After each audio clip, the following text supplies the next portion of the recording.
Hey, welcome into our Primes Time live stream. We're going to jump into Bitcoin today, really dive in deep, do a lot of analysis, some charts. We're going to have a special guest, of course, join us talking about could Bitcoin go to 10K? We'll have a lot to support that, but also maybe there's another way out on this. So we'll dive into all of that good stuff. My name is Paul Barrow. Welcome back into TechPath. As you guys know, we break into Bitcoin a lot today. Typically, we do our technical analysis with Evan Aldo. Evan, of course, will be coming in and out of the network as well. We'll continue to look at Market Cipher and some of those tools. But I also wanted to bring in other minds. And I was looking back at all of our videos, and a guy by the name of Gareth Soloway, you guys have seen him on our network before. Anyway, I want to welcome him over to the show, man. Nice to see you. Hey, great to see you too. Thanks for having me back. Yeah. Hey, Gareth, we're almost on our 1-year anniversary when we had you on the network the first time. When I look back in the videos, it was August of last year, and way before our Bitcoin all-time high. And we were talking about some other tech things, but then we got in on a show on November 4th, and you and I were on the show. I'll bring a clip up later to show. But back on that day, November 4th, we were around 61 to 64, and you were kind of calling the top at that time, kind of saying, hey, watch out for it. You had a little bit of a segue into 75, but you were saying, hey, I feel like we're going to be tilting down. Let's talk about now, though, man. Let's get into what's happening in the market right now. A lot of macro push on the market itself. Let's just go right to the charts. Give me your case on Bitcoin going up, or maybe what are the things that could happen to go down? Yeah, so we just briefly pierced that 20,000 marker, right? So we know that Yeah. that 19.5-ish was the 2017 high. There's definitely some major support here. So what let's bring up the chart right now and take Yeah. a look. And basically, again, this should be technical support. I don't think it's a long-term support, but in the very least, I do expect a bump here in Bitcoin. Again, if you zoom out on the chart here, you can see very clearly this was a major, this was a cycle pivot high going back to Yeah. 2017. So it would be very surprising. The way technicals work, usually these major pivot highs give a sustainable bounce for at least a month or two in a bear cycle before they break significantly lower. Now, we obviously know what's going on with Celsius, and we saw Terra Luna. So there are dominoes that are falling. It's very reminiscent to the dot-com bubble bursting, which to me tells me there's still more downside to come eventually. But in the near term, I think a move back really right in this area here to 25 and change, that would be a very reasonable target in the near term. That's that pivot low from the Terra Luna UST collapse. And then if we get a little bit through that, then you would start hitting major resistance around 28.5, 28.6 on Yeah. Bitcoin. I would be somewhat surprised if we get through the second line here, considering everything that's going on. And again, we have to remember that you still have the Fed tightening. They're not going to start printing at least till the end of the year. I know that's even, hard to imagine that they go back to that, but I do think that the economy will get in a position where they probably will have to again, maybe late this year or next year. And then that's probably where you find a bottom. And one other little tidbit here is if you look at past Bitcoin cycles, it's usually about 12 months or so before the bottom is put in. So if you go to 2018, it took about 12 months. Same thing with 2013's major high. So it makes sense that somewhere November, December, we could see that low on Bitcoin. I have a calculated target out to 12,000.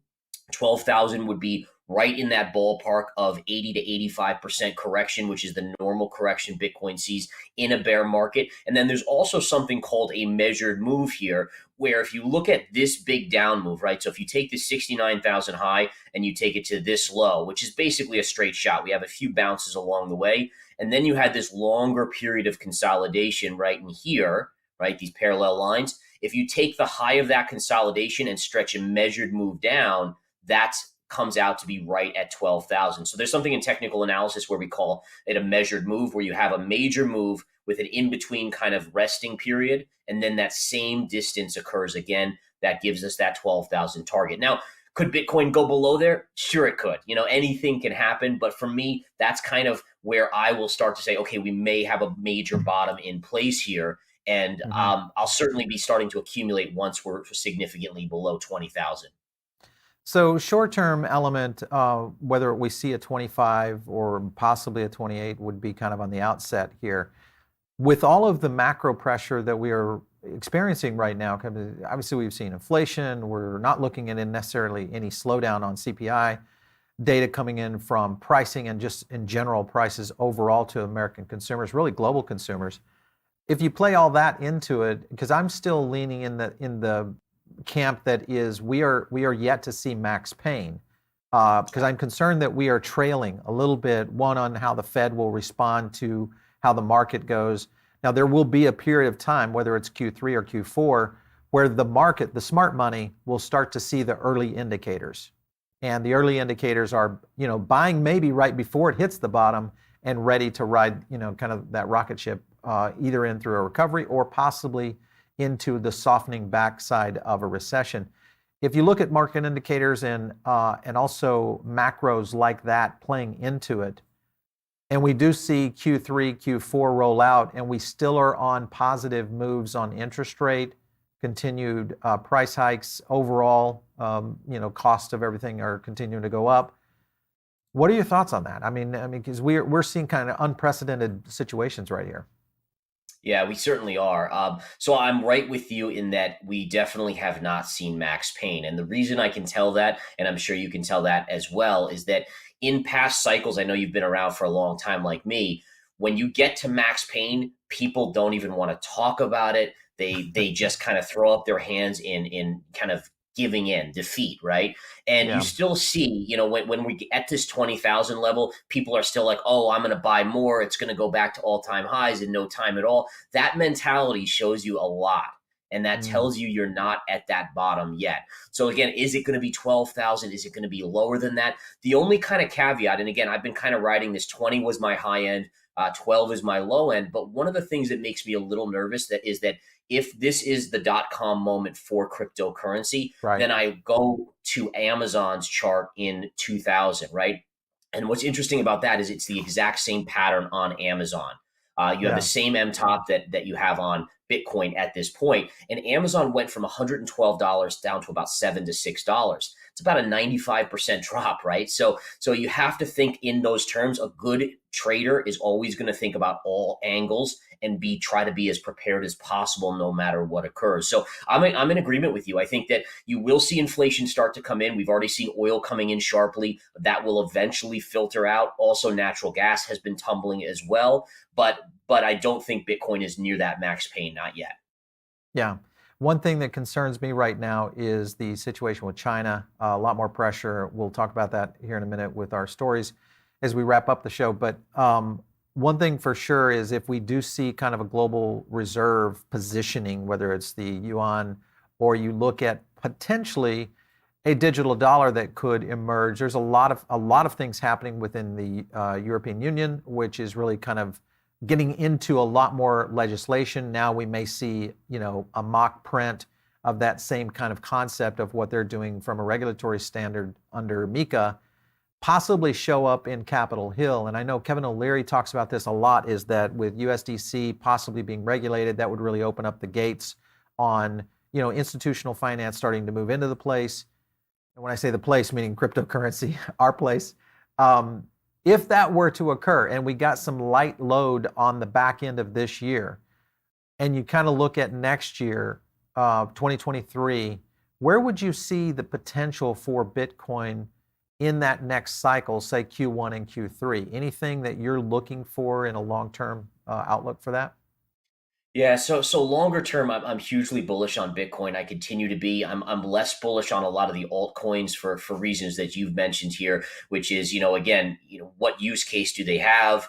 Is it a use case that makes them a security, or is it a Right. commodity, or what? And we know that regulation is at some point going to differentiate. And then what does that mean for them? I think Ethereum survives. There's so much built on Ethereum at this point, but we have to be, as investors, I'm very much focusing on Bitcoin and Ethereum as my top holdings in the next cycle. Just because, again, I don't have clarity on a lot of these rules and regulations that inevitably are going to come. And in all fairness, I do want some regulation. I just want the right type of regulation. I want the Sure. regulation that protects the consumer, right? The ones where if your account gets hacked and you lose your Bitcoin, it's insured like an FDIC insurance, which isn't there now. So yeah, I'm in the camp that The next leg up is going to be the mega leg up. It's going to take us to at least 100,000, maybe even 250 or higher. And again, all these things are going to start to culminate. The fact that the Federal Reserve can't put the genie back in the bottle with inflation. Yes, it's going to come down. I think it gets sticky around 4 to 5%, and it Yep. stays there. And as soon as you see unemployment start to go up dramatically due to a recession, which we know we're going to have at some point, and Yep. we could even be heading that way, at some point they're going to look at inflation and saying, all right, 4 to 5%, it's not great, but Right. we'll tolerate it because we have 10% unemployment.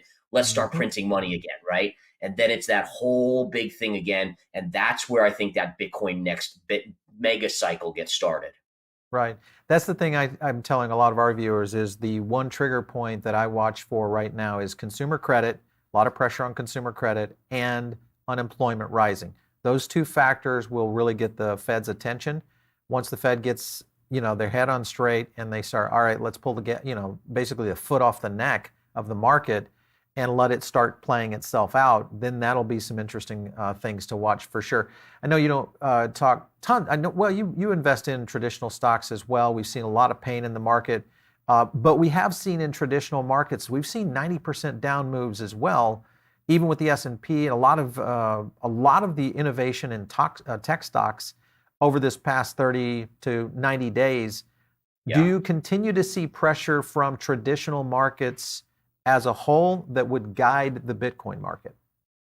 Yeah, I do. And I think that's going to be part of it. And it's part of my thesis for why I don't believe that you're at a point yet where Bitcoin has bottomed out, because we know that it follows the NASDAQ, right? So we know that Yeah. it's at this stage of its lifespan, it's kind of what we would refer to as a risk on asset. And that's how it does Hmm. better. So just the mere fact that you're not at that point yet. Let me show my charts here. I got the NASDAQ Yep. chart up.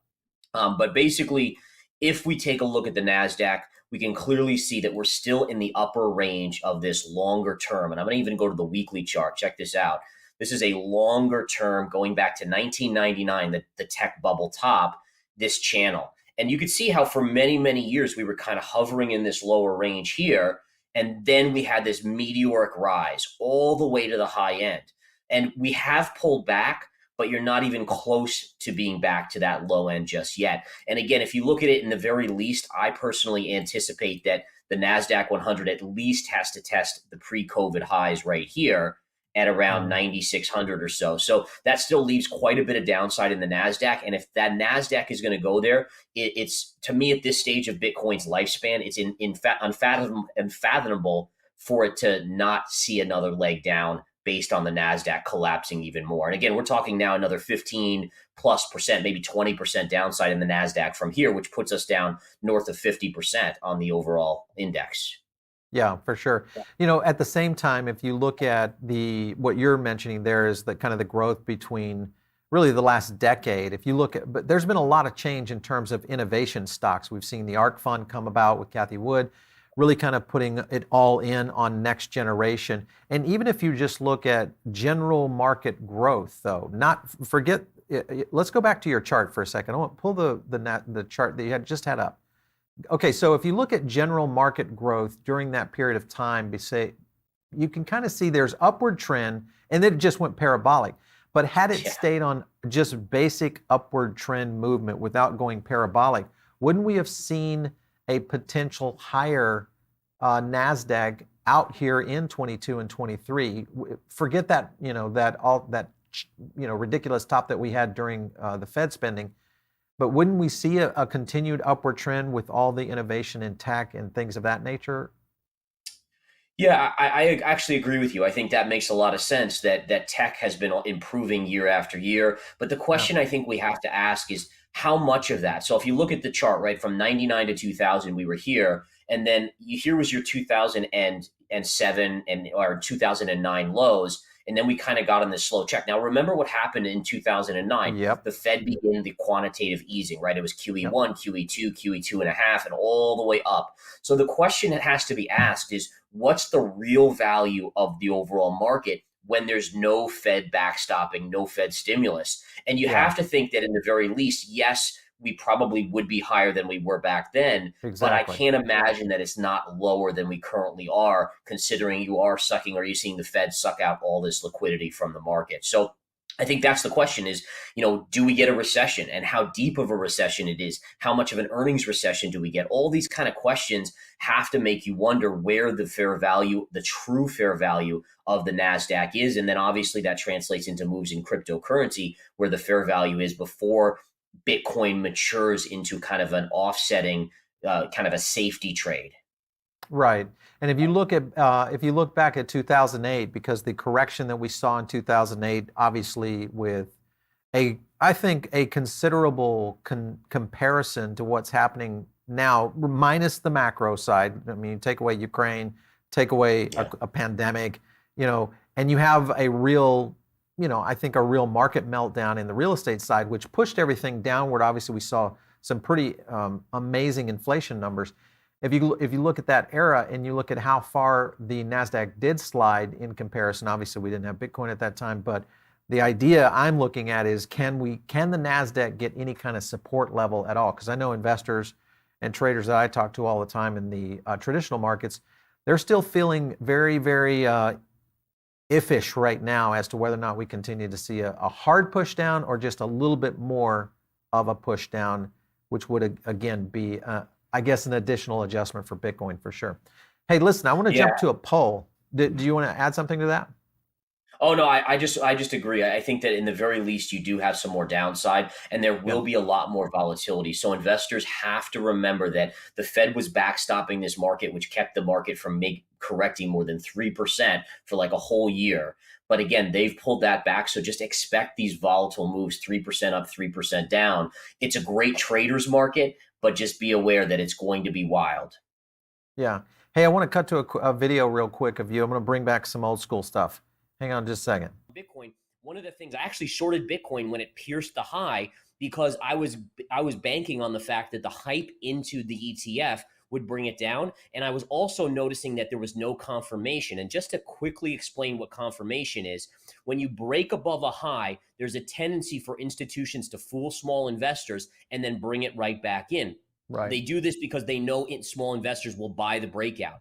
What I look for to tell me it's a real breakout versus a fake breakout is you get a close above that high, and you need a secondary candle to close above the highest point of that first breakout candle. And essentially what that does is it tells you that the institutions aren't playing games here. The reason it tells you institutions aren't playing games is because they would have to be committing too much money to that play to reverse it at that.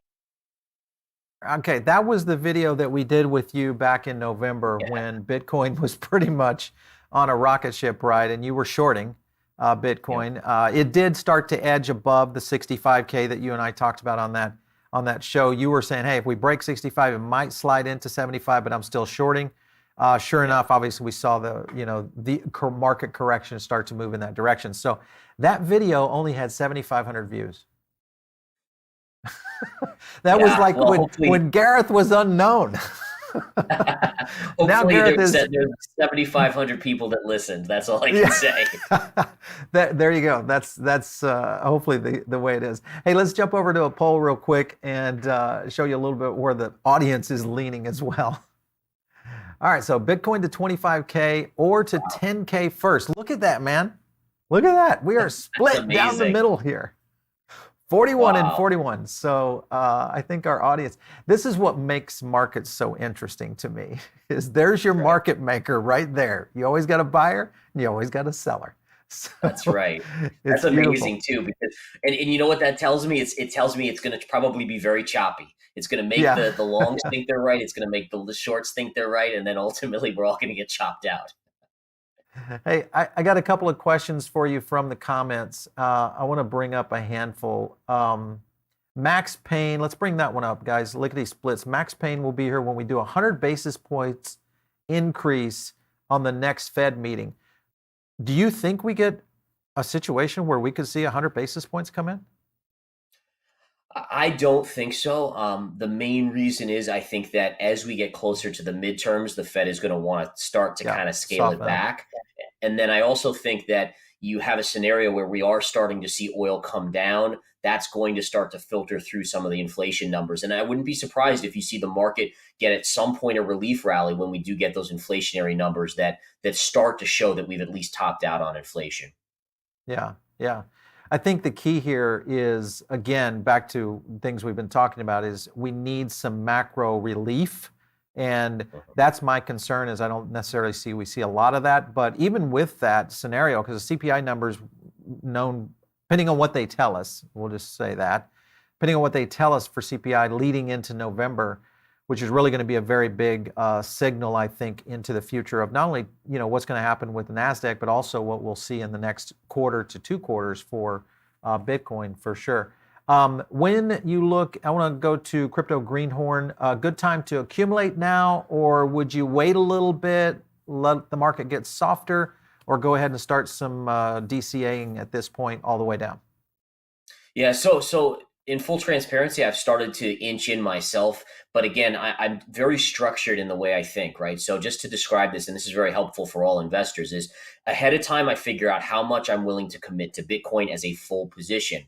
What I do then is I divide it into portions. So for me, it's 1/6 position, meaning that every portion would be a 1/6 of the total that I would accumulate. When we hit 19,000, I put my first 1/6 in. I still have 5/6 positions, so essentially 5 more entries to go. I'll space them out 2,500 to 3,000, so I can buy all the way down below 10,000. And this way, again, it's one of those ways to ensure that you don't miss the bottom before the next run, but at the same time, acknowledge that the market could likely go lower. And I think that's a very important concept of, I'm not going to try to pinpoint the exact low here because I may miss it.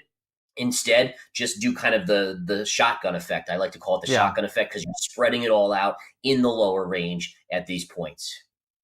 Very cool. Hey, Gareth, it's always fun to have you on the show. We'll definitely have you back as usual.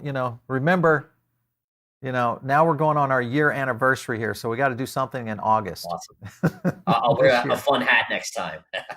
There you go, my man. Great to see you. Great to see you. All right, so you guys are sticking around.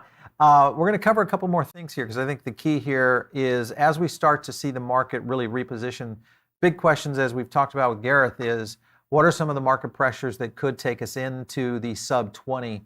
And that is kind of the scenario that I think a lot of people are playing into. Here's a Bitcoin hodler data hinting that beat the Bitcoin price really close to the bottom. This is going to be the question, because a lot of people that I'm concerned about right now is this right here, is panic selling.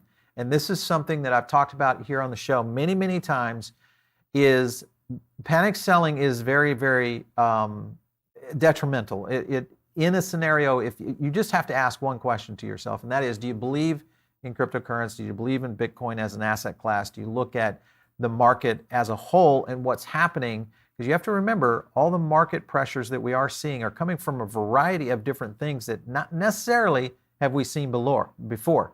So many sources calling a Bitcoin USD dip to 14K or lower. Bullish takes on current price action are few and far between. So everybody's kind of definitely on the same camp of where we're talking about today, is that it is going to be a potential where we could see that adjustment down. So just be thinking about that. The other thing that kind of plays into this is ProShares, and this is interesting. ProShares now shorting Bitcoin ETF. Volume is up 380%. This also is a concern, but at the same time, it starts to make me think, wait a minute, we have this many people shorting. There's an opportunity. There's going to be some play here, and it might get back to what Gareth is talking about, where we see a short-term bump in the market for sure. Another thing to be thinking about in all of this, and this should be going into your thesis for investing as a whole in any asset class, whether it's real estate, stocks and bonds, or cryptocurrencies, or even gold and silver, if you're going in that direction, is you want to take a look at the market health. And market health is critical right now. We are in very unhealthy waters. You obviously have heard about Celsius. Now we have some flags starting to run up on Voyager with caps on daily deposit withdrawals and daily transfers. All of these things start to question a lot of these concepts and projects and companies as to whether or not, how close are they to being healthy, what were their practices during the bull run in terms of DeFi and some of the strategies that they were using for yield gains. All that plays into us. Binance, though, is saying they are not going to bail out bad projects and that they're essentially just going to let them go. And this is something that I think we'll see more and more major companies start to look at. Even Kevin O'Leary kind of talked to this very point, is that we're going to need a healthy reset. Could be a major, dinosaur meteor, as as many people call it. We could still see one coming through. You look at this tweet right here. My views on bailout and leverage, as in the current market, definitely not a good one. So CZ is definitely in the position where we're going there. Hey, listen, guys, if you want to get into some questions, make sure and put them in on the side. Also, we've got a big show coming up tomorrow you don't want to miss. We are going to be doing a breakdown of what projects that you could buy at the bottom, how to analyze that. We're going to be compiling a variety of different data sets, including audience data for the very first time on a show that will help us kind of get to that. Now, some other things to think about this is pro-crypto SEC commissioner. She's slamming the agencies around their regulatory approach. And again, this gets back to a point where it takes time to move things through the market. So it's going to take time to move things through the position of the SEC. I think we are nearing a point in time where finally we've got all this max pain, all this FUD pushing down the market, and yet crypto is still standing. And it's standing in a way I think that is hopefully somewhat stable to a point, even though if we do see a push down to 12K, I think we'll shake out a certain amount percentage of market for sure. But it is standing in a position, I think, that could really leverage in an opportunity for investors who are playing and holding in this market right now. If you're new to crypto, and maybe you jumped into this mess and you're thinking, geez, man, this is a crazy market. There's so many things happening right now. There's so much news. There's so much where and what do we do? One thing I want you guys to do is jump into our Diamond Circle because it's absolutely free. And it's a part of a community that we really do share a lot of inside information on our own research. And it's really what drives the show, because a lot of times our research reveals a lot of things that we eventually get to a show topic, all that. So it's very easy. Just click the link below and jump into that. Make sure also and like the video because it does help us with the algorithm out there. Another thing to consider is there is a war happening right now. And this is talking about China. And I don't mean a war with China, but a war with the financial side of China. And this is China warning about Bitcoin is heading to zero. But the BOE looks at the bright side. And the thing here that I think China is trying to place on this whole issue is to reposition the global reserve currency away from the dollar. And this gets back into the digital yuan. I've talked to this many times, that point on the show. Check out some of our digital yuan videos and why and what our beliefs are of where that's going, how this could play into a CBDC play, a central bank digital currency application. There's a lot here. South China Morning Post reported Wednesday the Chinese National News Media, ED, had issued a warning about the largest cryptocurrency by market cap. And they're basically saying the West is to blame for creating a highly leveraged market that is full of manipulation and pseudo-tech concepts, which is said it was important external factor. And again, this to me is perfect FUD for China because it rolls into the very next element for them, and that is to bolster the digital yuan and make it something that can really fly. It's kind of a scenario. I think we got to worry about these things. And of course, we are seeing this issue right here, and that is that cryptocurrency broker Voyager Digital reduced its daily withdrawals to 10K from a 25K daily after detailing its exposure to, of course, Three Arrows Capital. One thing to look at this right here is Voyager plunged their stock when they did this reveal on there. Let me zoom in on that a little bit. When they revealed this to their shareholders, is the stock plunged 60% yesterday when all of this situation kind of played out. And they've got a $720 million exposure right now to Three Arrows, which could be a scenario. Because remember, they only $500 million from FTX and Alameda kind of playing into this. So a lot could be going in this direction. Watch the market very closely because there's a lot of stuff starting to slosh around. Bitcoin, Ethereum, and Doge also slipping now with Fed Powell stirring recession fears. And I think the other issue here is that are we at a point of full exhaustion on sell-off? That to me is the real critical factor because without a sell-off, we don't see a sustained sub 20. And the question is, where is it going to come from? It's only going to come from liquidation. So the only way I feel, because I think the people that are in crypto today are hodlers, especially around Bitcoin and Ethereum, they're not in a position unless they're forced into a position through leverage to have to be able to exit positions. And I think that's the thing that is really playing into this. So play that into your deal. You also have miners that are rushing in to sell in order to cover their expenses and their loans. This is another big concern I have right now. We just had Sue on from Hut 8, and she basically kind of said Hut 8's in their position to be in their hodler bag unless market conditions change drastically. But they're really kind of, I think, going to be one of the big miners that kind of pull through what we're going to see in the market space from a miner standpoint as well.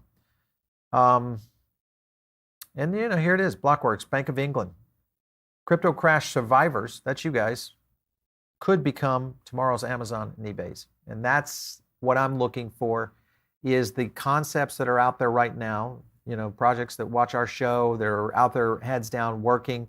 There's a lot of innovative structure out there in the way of the marketplace, and it is going to be a huge opportunity, I think, for the right kind of companies. Bitcoin accumulation territory, RSI is at 26, lowest value ever in Bitcoin history. This gets back into the point that we've been talking about. Anything under 20 is, again, not investment advice. We do these market moves, but anything under 20 right now is where I'm making moves in our own program. We talk a lot about this in our own blockchain mastermind group, so make sure and jump in on that one. And then, of course, a couple of other things here I want to touch on is that Fed Pal is kind of going in on this. I want to talk a little bit more about Mayor multiple is currently trading at 0.05. This, of course, gets into 50% discount from the 200-day moving average. Again, back to the point of great discounts right now. This is an opportunity, maybe the opportunity for Bitcoin in the near future. We'll take a couple of questions. I don't think we have any more polls up today. Make sure and hit the like. And if you're not subscribed in on the show, this is the place, man. Hopefully you guys are liking what you see and hear. If you're over on the podcast side, all you have to do is subscribe. You get notifications or live views, all that good stuff. Let's get on one. Celsius is only chance is Bitcoin Moon. Not going to happen. Let's go over to Nick here. Too much consensus about bear market targets. That's an interesting point, Nick, is that a lot of people are pushing downward right now. Rightly so. We have a lot of pressure coming from so many places that are indicative of, concerns. Then you have the issue really up on this next question from Mike is Max Payne is a Tether collapse. You've got Tether right now rushing around trying to get this audit done to verify these assets so that they can stop bleeding into the marketplace right now, because they are losing a lot of ground to USDC and in a big way. I think it's like $1 billion a day. So that I think is going to be big. Suresh, U.S. elections in November, so the bottom should be around October. That would be something. And again, yes, we will have a lot of somewhat relief, but at the same time, remember that Q3 and Q4 is year-end earnings. That's going to get the S&P after a year of beleaguered hits, unless we see a lot of, remember, back to what Gareth was talking about earlier, unless we see a lot of hits on the balance sheets of many of these companies, which means labor. And without them firing a lot of people, they're not going to be able to really be in a position to show great earnings for the year. And that's a concern in Q4. So big one. Thor. No, I'm definitely, I love your thumb, by the way, Thor. No, we are definitely not saying to sell your wife's belongings and buy the dip. That's a very good topic to talk about right now. Never invest more than you can lose. It's that simple. And in most cases, in on-risk assets like cryptocurrency, it probably should be your smallest bag of everything you're doing. Even though I think you're going to be taking some hits on real estate if you're in it, we're probably, if you're not already, taking just an absolute haircut in the stock market. Everybody's in that same position. You should always be in that position of strength. And the way to do that is to make sure you never invest more than you can lose. Tesla tonight, what would be the major catalyst that could possibly bring the price of Bitcoin down to 10,000? I think the major catalyst right here would be undiscovered pressures from the consumer price index that indicates a high increase in consumer credit. And we've already seen this already kind of moving this direction at this point. I think through the summer months, remember, that's the time in which a lot of families do spend. There's a lot extra. There's additional expenditures going in the fall through schools. All those kind of things start to put pressure on American families, which creates credit problems and could be creating credit crisis. Credit crises could be huge in seeing a big push from the Fed to try to lower prices, because they've got to be able to slow the price issue down so that American families don't end up paying, $6 to $8 at the pump and continue to see rising prices at grocery stores. All those kind of things play into it. That's the key right there. If we see a big, huge pump, the next thing is the Fed putting some heavy pressure, whether it's a half a point on interest rates, or maybe back to another 0.75. Those both would be huge pushes. And then you take into consideration that we see struggling within crypto regulation because of bipartisan disagreement, whatever that might play into. All of that could happen still in Q2 and Q3. So lots happening in the space for sure. All right, you guys, thanks for tuning in today.